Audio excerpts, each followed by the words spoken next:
Selamat pagi sahabat Alkitab yang terkasih. Marilah kita mengawali hari ini dengan melakukan perenungan akan firman Tuhan. Bacaan Alkitab kita pada pagi hari ini berasal dari kitab 1 Samuel pasalnya yang ke-27, ayatnya yang ke-8 sampai ayatnya yang ke-12. Maka Daud dan orang-orangnya bergerak maju dan menyerbu orang Gesur, orang Girsi, dan orang Amalek. Sebab orang-orang inilah penduduk negeri itu yang membentang dari Telam ke Arasyur sampai tanah Mesir. Apabila Daud memusnahkan negeri itu, seorang pun tidak dibiarkannya hidup, baik laki-laki maupun perempuan. Ia merampas kambing domba, lembu, keledai, unta, dan pakaian. Kemudian pulanglah ia dan kembali kepada Ahis.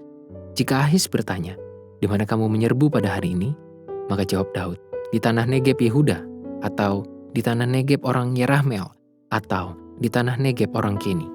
Daud tidak membiarkan hidup seorang pun, baik laki-laki maupun perempuan, untuk dibawa ke Gad, sebab pikirnya, jangan-jangan mereka mengabarkan tentang kami dengan berkata, "Beginilah dilakukan Daud." Itulah kebiasaannya selama ia tinggal di daerah orang Filistin. Tetapi Ahis mempercayai Daud sebab pikirnya, tentulah ia telah membuat diri dibenci di antara orang Israel, bangsanya. Ia akan menjadi hambaku sampai selamanya. Kita perlu berhati-hati dalam memaknai perikop-perikop di dalam Alkitab yang menampilkan narasi kekerasan. Salah satunya adalah perikop yang menjadi bacaan pada hari ini, yakni ketika Daud memusnahkan beberapa kota yang berafiliasi dengan orang Filistin pada saat ia sendiri menumpang hidup di tanah Filistin. Terdapat realitas kontekstual yang perlu kita sadari mengenai hadirnya narasi seperti ini. Misalnya adalah kondisi peperangan yang menjadi bagian keseharian masyarakat kuno pada saat itu. Pada satu sisi, Daud terkesan licik karena telah menipu Ahis yang telah memberikan perlindungan kepadanya. Namun kita juga perlu mempertimbangkan bahwa sangat besar kemungkinan Ahis memanfaatkan keberadaan Daud yang terkenal sebagai kepiawannya dalam peperangan atau pertempuran. Meski demikian, di dalam pemahaman iman Kristen kita percaya bahwa kelicikan, apapun alasannya, tidak dapat dibenarkan. Kemudian tindakan Daud yang membasmi habis warga dari setiap kota yang ia serang juga perlu dilihat secara objektif. Narasi ini juga menampilkan kepahlawanan dan nasionalisme Daud sebagai bangsa Israel. Meskipun Daud tinggal dan mencari perlindungan di tanah Filistin, ia tidak sampai hati untuk mengkhianati bangsanya sendiri. Tanpa merendahkan kekayaan narasi yang tertulis dalam perikop ini, kita dapat menyoroti tindakan Daud itu sebagai sebuah kesadaran terdalam mengenai identitas dan kesungguhan hati dalam mengingat ikatan relasi sebangsa yang ada di dalam dirinya.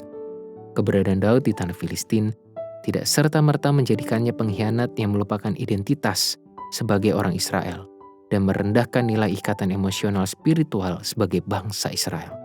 Justru, di dalam narasi ini kita melihat seorang Daud yang menggunakan kondisi hidupnya sebagai sebuah strategi politis untuk mengamati dan mempelajari cara hidup, berpolitik, serta strategi perang bangsa Filistin, musuh dari bangsa Israel.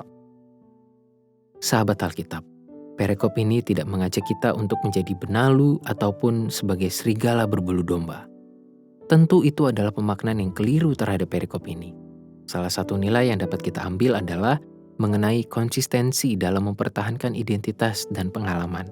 Melalui cara demikian, kita tidak hanya mempertahankan eksistensi sebagai seorang pribadi, melainkan juga menjadi pelatihan konsistensi beriman. Pada saat kita mengingat identitas dan pengalaman kita, berarti kita juga sedang mengingat karya dan peran Tuhan di sepanjang sejarah kehidupan kita. Hal ini tentu menjadi penting agar kita tidak menjadi manusia yang plin-plan secara khusus dalam mengikut Tuhan.